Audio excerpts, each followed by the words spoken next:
Comenzamos con un texto de San Agustín.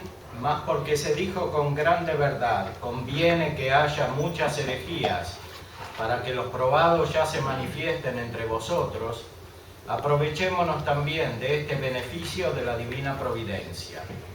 Porque los herejes salen de aquellos hombres que, aun estando dentro de la Iglesia, errarían igualmente, mas cuando ya están fuera, aprovechan muchísimo, no con la doctrina de la verdad, que es ajena a ellos, sino estimulando a los carnales a indagarla y a los católicos espirituales a enseñarla.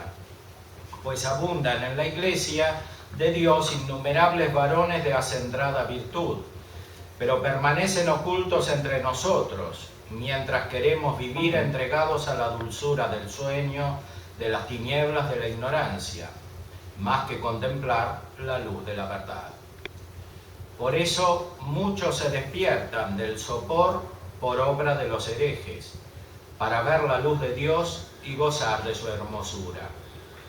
Aprovechémonos pues también de los herejes, no para aprobar sus errores, sino para que, afirmando la disciplina católica contra sus insidias, nos hagamos más cautos y vigilantes, aun cuando a ellos no podamos volverlos a la salud. Esto es De Vera Religione de San Agustín.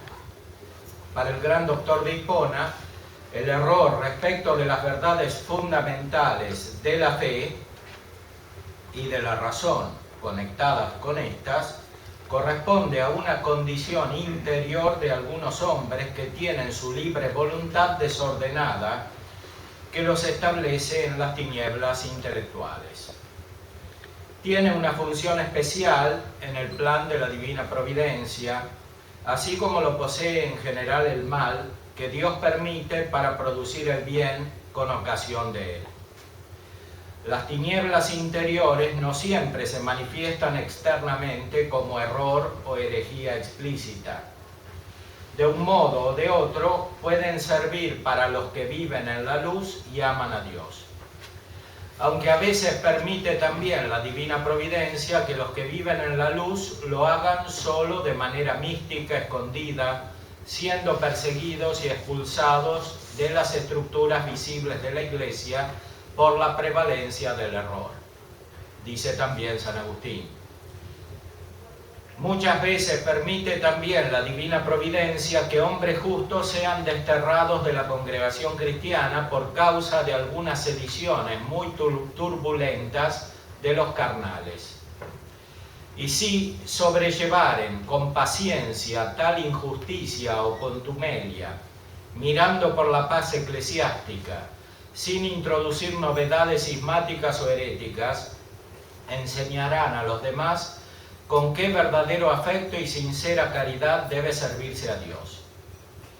El anhelo de tales hombres es el regreso pasada la tempestad, o si no les consiente volver porque no ha cesado el temporal o hay amago de que enfurezca más con su retorno, se mantienen en la firme voluntad de mirar por el bien de los mismos agitadores, a cuya sedición y turbulencia se dieron, defendiendo hasta morir sin originar escisiones y ayudando con su testimonio a mantener aquella fe que saben se predica en la Iglesia Católica. A estos corona secretamente el Padre, que ve en lo interior oculto. Rara parece esta clase de hombres, pero ejemplos no faltan, y aún son más de los que puede creerse. Así, la divina providencia se vale de todo género de hombres y de ejemplos para la salud de las almas y la formación de un pueblo espiritual. Hasta aquí San Agustín en De Vera Religione. Agustín de Hipona, finalmente, no hace sino aplicar una noción ya presente en la Sagrada Escritura, dice la Carta de Santiago: Considerad como un gran gozo, hermanos míos, cuando estéis rodeados de toda clase de pruebas, sabiendo que la calidad probada de vuestra fe produce paciencia. Pero la paciencia ha de culminar en una obra perfecta para que seáis perfectos e íntegros, sin que dejéis nada que desear. Santo Tomás es discípulo de San Agustín en los temas principales de la ciencia teológica y en asuntos de no menor importancia en el campo filosófico. Utiliza ampliamente el De Vera Religione, como se puede constatar con facilidad en el Index Thomisticus. En la obra de Laquinate, el error respecto de las verdades principales, incluyendo las racionales, equivale prácticamente a la herejía. Tomando pues confianza de la divina piedad para proseguir el oficio de sabio, dice ahora Santo Tomás, aunque exceda las propias fuerzas, nos proponemos la intención de manifestar en cuanto nos sea posible la verdad que profesa la fe católica, eliminando los errores contrarios. Es difícil, por otra parte, proceder en particular contra cada uno de los errores, por dos razones. En primer lugar, las afirmaciones sacrílegas de los que erraron no nos son detalladamente conocidas, de modo que podamos sacar razones de sus mismas palabras para su refutación. Los doctores antiguos usaron este método para refutar los errores de los gentiles, porque siendo ellos gentiles, o al menos conviviendo con ellos y conociendo con precisión su doctrina, podían tener noticia exacta de sus opiniones. En segundo lugar, porque algunos de ellos, por ejemplo los mahometanos y paganos, no convienen con nosotros en admitir la autoridad de alguna parte de la Sagrada Escritura, por la que pudieran ser convencidos. Así como contra los judíos podemos disputar por el Viejo Testamento y contra los herejes por el Nuevo. Mas estos no admiten ninguno de los dos. Hemos de recurrir pues a la razón natural, que todos se ven obligados a aceptar, aun cuando no tenga mucha fuerza en las cosas divinas. En consecuencia, a la vez que investigamos una determinada verdad, expondremos los errores que con ella se pueden rebatir, y cómo la verdad racional concuerda con la fe cristiana. La Summa contra Gentiles, de la cual está tomado este texto, constituye un ejemplo cabal del método propuesto por San Agustín de usar de los herejes para que se manifieste la verdad. El tema del error es más restringido que el del mal y necesita ser tratado de una manera específica referida especialmente al campo gnosiológico. Incluye todavía uno más acotado, el de la herejía. En este hay que distinguir el mal moral de la desviación y oscuridad intelectual en cuanto tal, que es pena de una culpa anterior, y de la misma herejía en cuanto culpa. Ambos, error y herejía, tienen consecuencias en la vida personal y también en el orden social. Herejía es un error culpable del entendimiento por el que se niega con pertinacia alguna verdad de fe. El objeto formal de la consideración teológica en este caso se reconduce pues al de la relación entre naturaleza y gracia, como manifiesta el doctor Angélico en las cuestiones disputadas sobre la verdad y sobre el mal. El error y lo falso son en general un mal del intelecto y una producción monstruosa, una degeneración de la naturaleza. Divide Laquinate el mal como culpa y como pena. Así pues, el mal, dice en la Suma, que se da por la sustracción de la forma o de la integridad del ser, tiene razón de pena. De modo especial, en el supuesto de que todas las cosas están subordinadas a la providencia y justicia divina, como se demostró, en el concepto de pena está incluido el que sea contraria a la voluntad. El mal, en cuanto a sustracción de la debida operación en las cosas provistas de voluntad, tiene razón de culpa, pues se imputa a uno como culpa el que falle al actuar, pues en la acción el dominio lo ejerce la voluntad. El error es una pena por una culpa. La culpa original que afecta a toda la naturaleza humana, o también la culpa personal, dice Santo Tomás. en la Summa contra Gentiles. En el género humano aparecen ciertos síntomas bastante probables del pecado original. Pues como Dios vela con solicitud los actos humanos, dando en consecuencia el premio a las buenas obras y el castigo a las malas, como ya quedó demostrado, por la existencia del castigo podemos cerciorarnos de la culpa. Ahora bien, el género humano padece comúnmente diversas penas, tanto corporales como espirituales. Entre las corporales, la primera es la muerte, con la cual se relacionan todas las demás, o sea, el hambre, la sed y otras semejantes. Entre las espirituales, sin embargo, la principal es la debilidad de la razón, debilitas rationis, por cuya causa sucede que el hombre llega con dificultad al conocimiento de la verdad y fácilmente cae en el error. Y no puede superar totalmente los apetitos bestiales y muchas veces es obnubilado por ellos. Tales deficiencias, continúa, si bien parezcan naturales al hombre, considerando en absoluto la naturaleza humana según lo que hay de inferior en ella, en cambio, teniendo en cuenta la divina providencia y la dignidad de la parte superior de la naturaleza humana, se puede demostrar con bastante probabilidad que tales deficiencias son penales. Y así puede colegirse que el género humano estuvo originariamente inficionado por algún pecado. La gravedad del error es proporcional a la culpa y a la consiguiente corrupción de la naturaleza particular o común.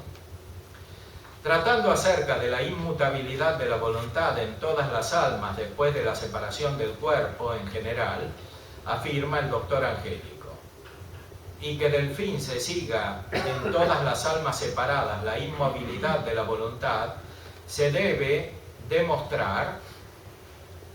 puede demostrar así, pues el fin, como se ha dicho, es respecto al apetito lo que los primeros principios de demostración respecto al especulativo. Mas estos principios se conocen naturalmente, y el error que aconteciere acerca de ellos provendría de la corrupción de la naturaleza. Por eso el hombre no podría cambiar de una verdadera acepción de los principios a una falsa, o al contrario, no mediando un cambio en la naturaleza. Pues quien yerra acerca de los principios no puede retractarse por otros más ciertos, así como se retracta el hombre del error que versa sobre las conclusiones. E igualmente, nadie podría tampoco apartarse de la verdadera acepción de los principios por algunos más evidentes. Tal es, pues, su situación respecto al fin, porque cada cual tiene naturalmente el deseo del último fin. Esto es de la Summa contra Gentiles, libro 4. En este sentido, el error de quienes yerran radicalmente, sea en modo personal, incluido el filosófico, sea en modo comunitario, es insuperable por otro medio que no sea la divina gracia que sana la naturaleza corrupta. Y además ese error participa de la pena eterna que incluye la oscuridad definitiva de la razón, coexistente con una luz incapaz de disiparla. Así sucede también con la perturbación de la conciencia de quienes yerran en esta vida en modo práctico prudencial. La pena del infierno incluye esencialmente las tinieblas interiores intelectuales. En el infierno de los condenados hay tinieblas en cuanto a la carencia de la divina visión y en cuanto a la carencia de la gracia. Y también hay pena sensible. En el purgatorio hay solamente tiniebla en cuanto a la carencia de la divina visión, pero no de la divina gracia, aunque allí hay pena del sentido. Todo esto está en el tercer libro de la sentencia. En el infierno de los santos padres estuvo Cristo, y en este hay tiniebla en cuanto a la carencia de la divina visión, pero no en cuanto a la carencia de la gracia, y tampoco hay en él pena sensible. Aquí Cristo descendió solamente en cuanto al lugar, pero no en cuanto a la experiencia de las tinieblas, dado que ésta corresponde a un mal de pena incompatible con su personalidad divina, así como tampoco en él hubo ignorancia. tenebrarum experiencia. Se da pues en el error, temporal o definitivo, una suerte de experiencia espiritual negativa, contraria a la naturaleza y a la gracia, bajo respectos distintos, semejante a la condición espiritual de las tinieblas interiores del Evangelio. Al pecado, dice, sigue una doble pena, una por sí que pertenece al alma, sea en la vida presente, como la pérdida de la gracia y la turbación de la conciencia, y otras cosas así, y en el futuro, como la pena del infierno. La disposición del infierno será tal que corresponderá máximamente a la miseria de los condenados, por lo cual, según esto, hay luz en él y tiniebla, en cuanto máximamente competen a la miseria de los condenados.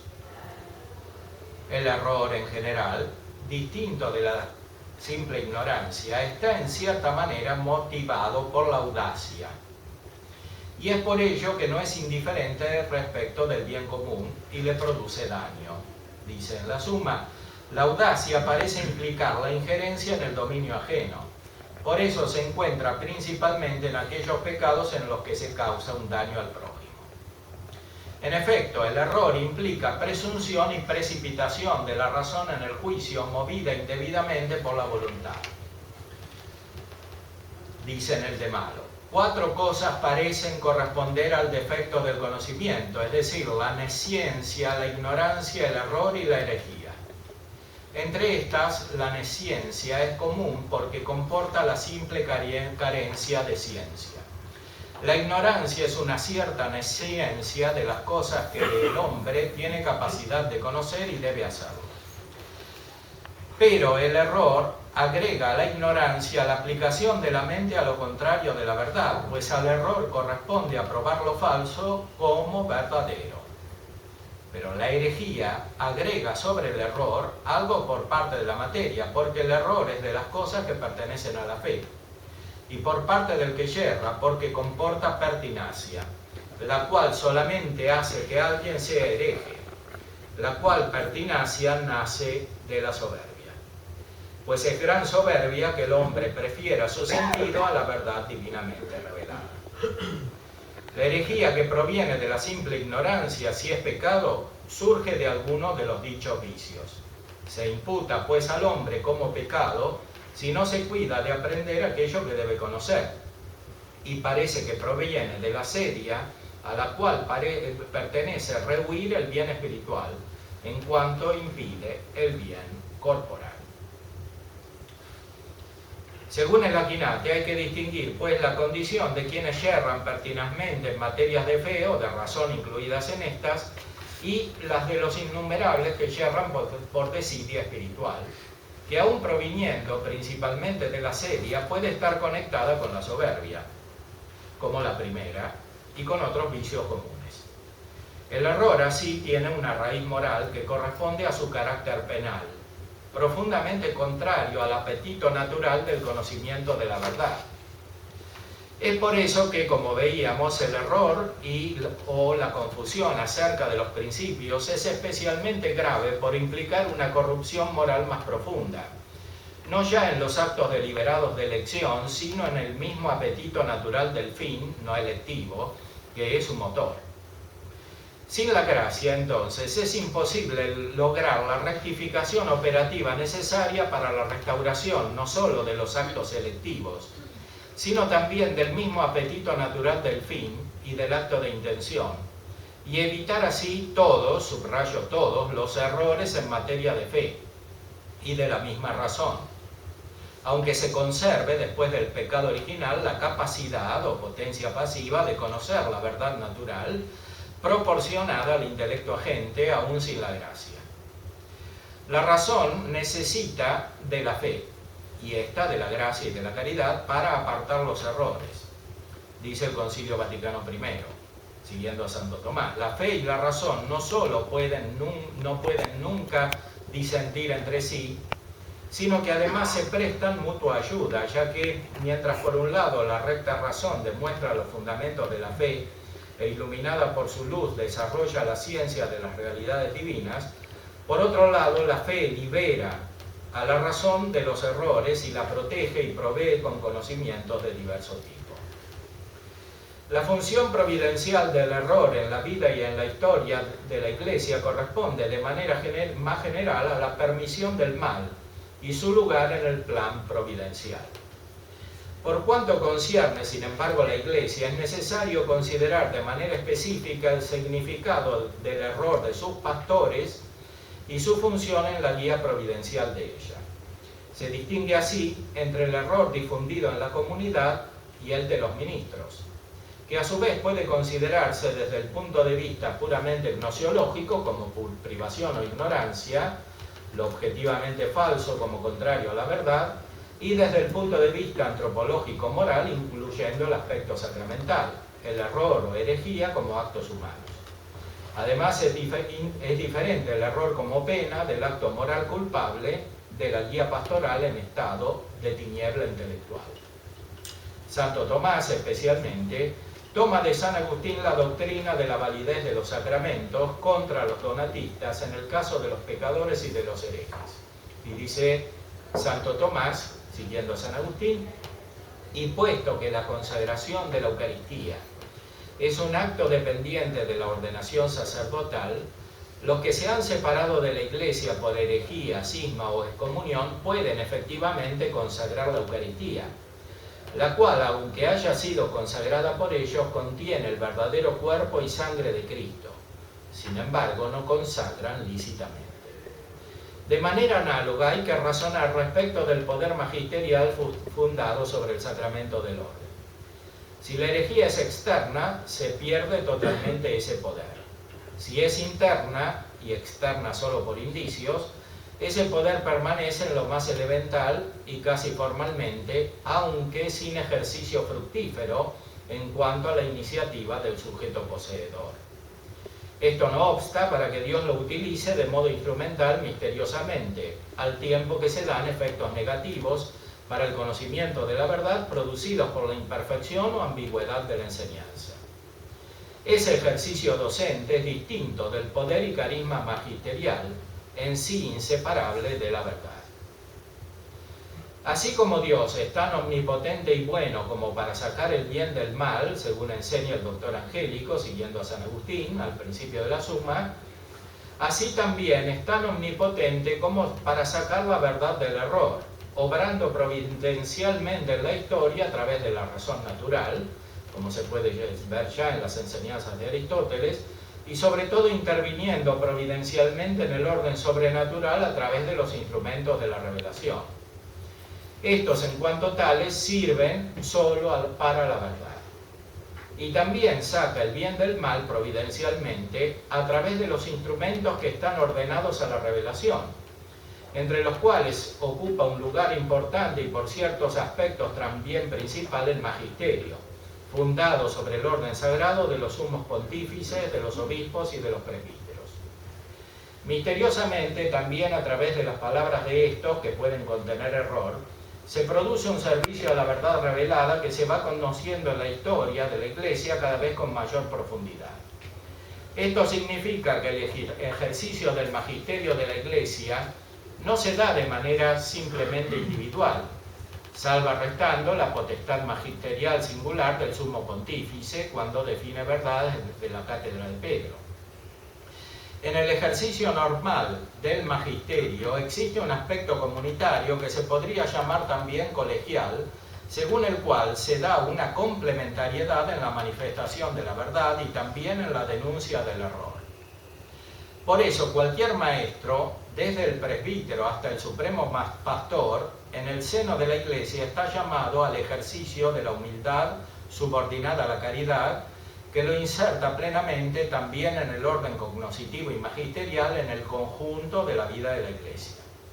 Por eso también ningún pastor puede basarse sobre su propia originalidad, real o presunta, para enseñar aquello que en realidad no deriva de su propia autoridad, sino de la suprema autoridad divina.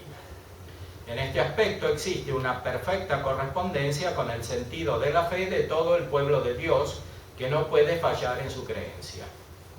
Para concluir, indiquemos que en la historia de la teología, San Agustín capta de la manera más profunda el significado de la herejía en la vida de la Iglesia.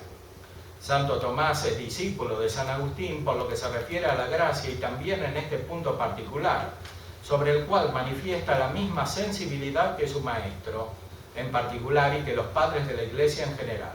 Dice, como escribe Jerónimo, por las palabras proferidas confusamente se viene a parar en herejía, por lo que con los herejes no debemos tener en común ni siquiera las palabras, para que no se dé la impresión de que favorecemos su error. Después de Santo Tomás, la purificación de la fe, a cuyo servicio está finalmente la permisión providencial del error y de la herejía, fue explicada magistralmente por San Juan de la Cruz desde el punto de vista espiritual. Esta visión se debe aplicar a la consideración general de la vida de la Iglesia de manera analógica. Las tinieblas en las que debe introducirse el alma para ser purificada en orden al verdadero conocimiento espiritual de Dios pueden ser experimentadas de una manera por el alma en vía de purificación y de otra por el alma que pena en el error, e incluso por el alma de los pastores que guían de manera infiel e irresponsable a la Iglesia, dice San Juan de la Cruz.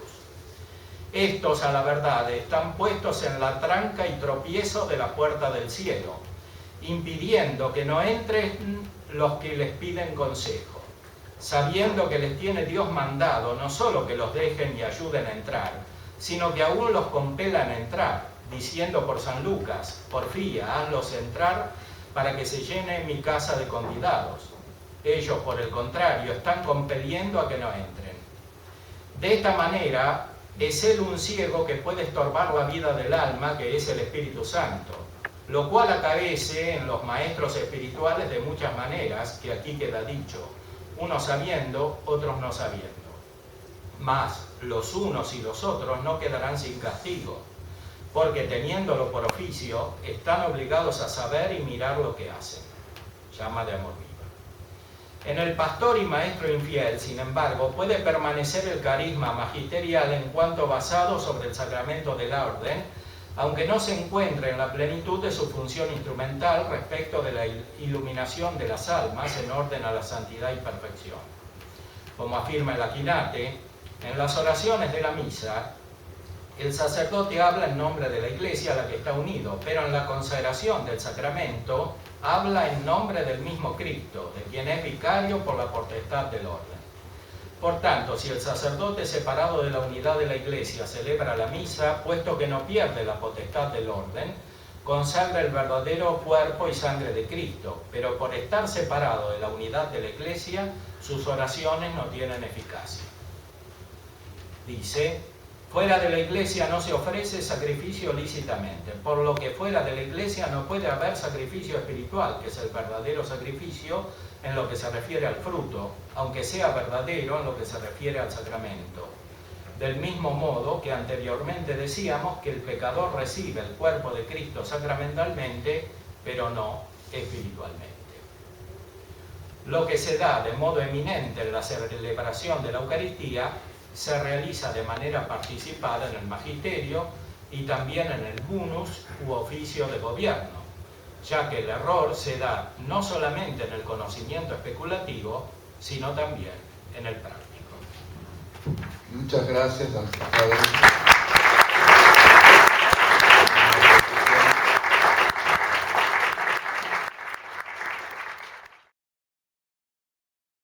Usted dijo que a lo mejor con respecto al tema concreto de la vida, la cultura de la vida y del aborto, ¿no es cierto? Poner luz en este tema. Entonces, quizás los que están en el error, que lo promueven, toman los términos de la verdad cristiana, pero para confundir que están a favor de la vida cuando en realidad están queriendo provocar muerte en los hijos. Esa confusión sería, pero quizás en el sentido inverso, es decir, que copian. Bueno, no, la pregunta es qué podemos hacer, porque nos copian, los equivocados nos copian los términos buenos y los dan vuelta en su significación. Bueno, la acción es múltiple. Evidentemente, como dice San Tomás, cuando se llega a la confusión de los principios, quiere decir que está corrupto el apetito natural, no solamente el apetito electivo, o sea, la voluntad en cuanto elige actos determinados. Esto significa que la restauración de la naturaleza debe ser mucho más radical y es también mucho más difícil.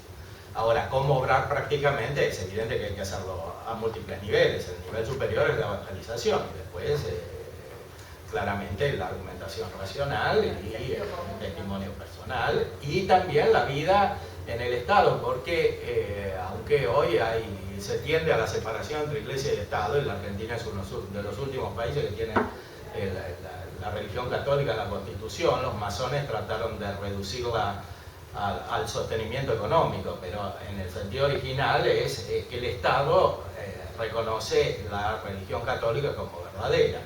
Entonces, eso es una riqueza inmensa que tenemos aquí, aunque sea reducida en una frase misteriosa, etcétera, que hay que custodiar. Bueno. Muchas gracias, padre.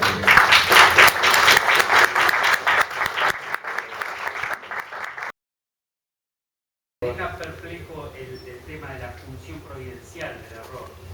Sí, San Agustín dice que ipsa peccata contribuye también a la santidad de las personas, pero ¿hay algún grado de necesariedad en el error dentro del plan de salvación? Bueno, el error es necesario solamente en cuanto pena, o sea, como pena del pecado original. Al pecado original corresponde una pena. Ahora, hay que tener presente la distinción entre la falsedad y el error, porque el error implica esta precipitación, presunción de la voluntad que afirma lo que, o niega lo que no está en condiciones de afirmar y negar. O sea, el que yerra no es inocente. Una cosa es el que ignora y otra cosa es el que yerra. Entonces, el error es una pena que puede ser precedida por una culpa. Bueno, nuevamente muchas gracias, padre. Gracias. Gracias, Ignacio.